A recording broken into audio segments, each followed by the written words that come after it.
श्री गणेशाय नमः। ऊर्जाओं का खेल में आप सबका स्वागत है। नमस्कार। आज मैं महाशिवरात्रि के संबंध में चर्चा करने जा रहा हूँ। महाशिवरात्रि के बारे में विद्वान लोगों द्वारा तथा शास्त्रों, पुराणों एवं ग्रंथों द्वारा गहन चिंतन मनन विशेष रूप से किया गया है। उन्हीं मतों और सिद्धांतों को मानते हुए मैंने अपना छानबीन किया और अनुभव किया, उसे मैं शेयर करने जा रहा हूँ। साल में 2 अयन होता है, एक को उत्तरायण और दूसरे को दक्षिणायन कहते हैं। 6 महीना उत्तरायण में सूर्य रहता है और 6 महीना दक्षिणायन में रहता है। साल में 12 माह होता है।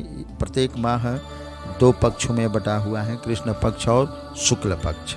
शुक्ल पक्ष 15 दिन 15वें दिन पूर्णिमा होता है और कृष्ण पक्ष में 15वें दिन अमावस्या होता है। अब हर माह के कृष्ण पक्ष के त्रयोदशी और चतुर्दशी का प्रदोष काल में जब मिलन होता है तिथियों का, उस समय शिवरात्रि मनाया जाता है।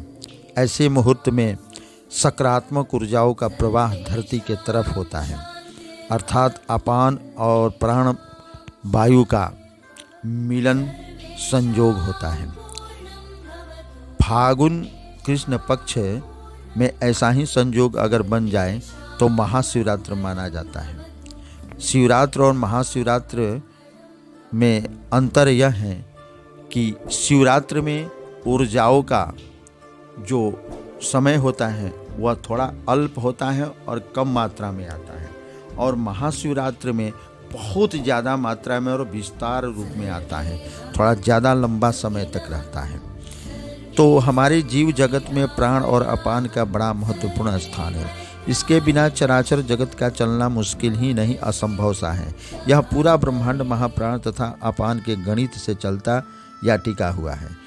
मैं सारे ब्रह्मांड के चर्चा से बचते हुए केवल मानव मात्र के बारे में चर्चा करने जा रहा हूँ। जीव का मतलब होता है प्राण, बीज, वीर्य, दूसरे शब्दों में सविता कहा जाता है, जो स्वयं दीप्त है। इसमें जो तेज भर्ग होता है वह मन कहलाता है। जीवात्मा जब शरीर में रहता है तो मन तेज रूप द्रव्य में बना रहता है। जब कभी बाहर जाता है तेज रूप में जाता है, विद्युतीय रूप में जाता है, दिव्य तेज के रूप में जाता है। इसलिए कहा गया है कि जैसा प्राण अर्थात मन अन्न खाओगे वैसा ही मन बनेगा, तेज बनेगा। तेज को 2 भागों में बांटा गया है, सकारात्मक तेज और नकारात्मक तेज। दूसरे शब्दों में शुक्ल तेज और दूसरा कृष्ण तेज। इसे तीसरे शब्दों में भी समझा जा सकता है, ऋणात्मक और धनात्मक, उत्तरी ध्रुव और दक्षिणी ध्रुव।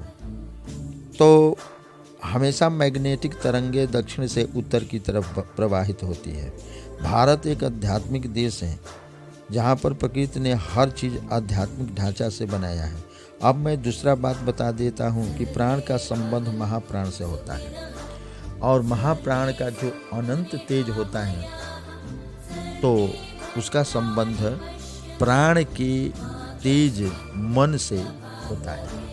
एक और बात मैं बता देता हूँ कि हर व्यक्ति में दोनों ध्रुव, दोनों पक्ष तथा नकारात्मक सकारात्मक विचार और मन भी रहता है, तथा प्रकृति में अलग अलग भी रहता है, लेकिन एक दूसरे से संबंध है। जब संबंध उचित और गणितीय होता है तो ज्ञान रूपी प्रकाश फैलता है, परंतु जब प्रतिकूल होता है तो अमावस्या रूपी अंधकार कृष्ण पक्ष जैसा हो जाता है। जीव को शिव कहा गया है, महाप्राण को महाशिव। हर महाशिव का तेज अर्थात मन जो है पूरी तत्व नाड़ी से निकला हुआ शरीर के भीतर आत्मा के साथ संयोग करता है, तो आत्मज्ञान, आत्म साक्षात्कार होता है।